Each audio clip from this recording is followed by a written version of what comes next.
ಬ್ಲಾಗಲ್ಲಿ ನಾವು ಅಕ್ಕಿ ರೊಟ್ಟಿ ಹೇಗೆ ಮಾಡೋದು, ಅದು ಮಲೆನಾಡು ಅಕ್ಕಿ ರೊಟ್ಟಿ ಹೇಗೆ ಮಾಡೋದು ಅಂತ ಹೇಳ್ಕೊಡ್ತೀನಿ. ನೋಡೋಣ ಬನ್ನಿ. ಒಂದು ಅಗಲವಾದ ಪಾತ್ರೆಯನ್ನು ತಗೊಂಡು ಅದಕ್ಕೆ ಬೇಕಾಗಿದ್ದು ಅನ್ನ, ಅಕ್ಕಿ ಹಿಟ್ಟು, ರುಚಿಗೆ ತಕ್ಕಷ್ಟು ಉಪ್ಪು ಮೂರನ್ನು ಸೇರಿಸಿ ಚೆನ್ನಾಗಿ ಕೈಯಲ್ಲಿ ಮಿದ್ದಿಕೊಳ್ಳಬೇಕು. ಮಿದ್ದಷ್ಟು ಕೂಡ ರೊಟ್ಟಿ ತುಂಬ ರುಚಿಯಾಗಿರುತ್ತೆ.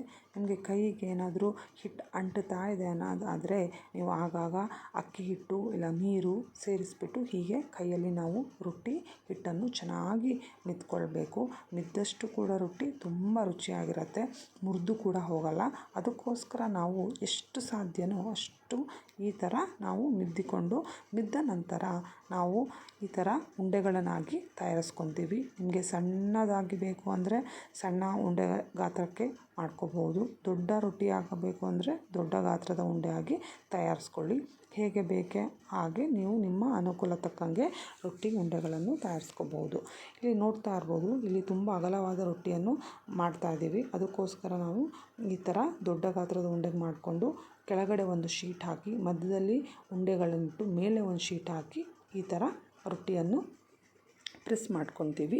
ಪ್ರೆಸ್ ಮಾಡಿದ ನಂತರ ನೀವು ತವಾನ ಹೀಟ್ ಮಾಡೋಕ್ಕೆ ಇಟ್ಕೊಂಡು ತವಾಕಾದರೂ ಹಾಕಿ, ಇಲ್ಲ ಅಂದರೆ ಎಲ್ಲ ಒಟ್ಟಿಗೆ ಪ್ರೆಸ್ ಮಾಡಿಕೊಂಡು ಆಮೇಲಾದರೂ ನೀವು ಕೂಡ ಈ ಥರ ತವಾದ ಮೇಲೆ ಹಾಕಿ ಬೇಯಿಸ್ಕೋಬಹುದು.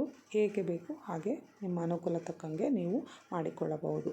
ಅದಾದ ನಂತರ ತವಾದಲ್ಲಿ ಬೆಂದ ನಂತರ ನೀವು ಲೋ ಫ್ಲೇಮ್ ಅಥವಾ ಹೈ ಫ್ಲೇಮ್ ಯಾವ ರೀತಿಯಾದರೂ ನೀವು ಈ ರೊಟ್ಟಿಯನ್ನು ಬೇಯಿಸ್ಕೊಂಡು ತಿನ್ನಬಹುದು. ನಾವಿಲ್ಲಿ ಲೋ ಫ್ಲೇಮಲ್ಲಿ ಬೇಯಿಸಿದರೆ ಗಟ್ಟಿಯಾಗಿ ರೊಟ್ಟಿ ತಯಾರಾಗುತ್ತೆ.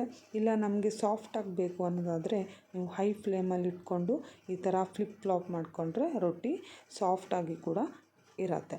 ಸೊ ಈ ರೊಟ್ಟಿಯನ್ನು ಅಕ್ಕಿ ರೊಟ್ಟಿ ನಮ್ಮ ಮಲೆನಾಡು ಸೈಡಲ್ಲಿ ಮೇನಾಗಿ ಕೆಸ, ಕಳಲೆ, ಅಣಬೆ, ಚಿಕನ್ ಸಾಂಬಾರಾಗಿರ್ಬೋದು, ಫ್ರೈ ಆಗಿರ್ಬೋದು, ಯಾವುದ್ರ ಜೊತೆ ಬೇಕಾದರೂ ಕಾಂಬಿನೇಷನ್ ಆಗಿ ನೀವು ಇದನ್ನು ತಿನ್ನಬಹುದು. ತುಂಬ ರುಚಿಯಾಗಿರುತ್ತೆ, ಯಾವ ಜೊತೆ ತಿಂದ್ರೂ ಸಖತ್ತಾಗಿರುತ್ತೆ.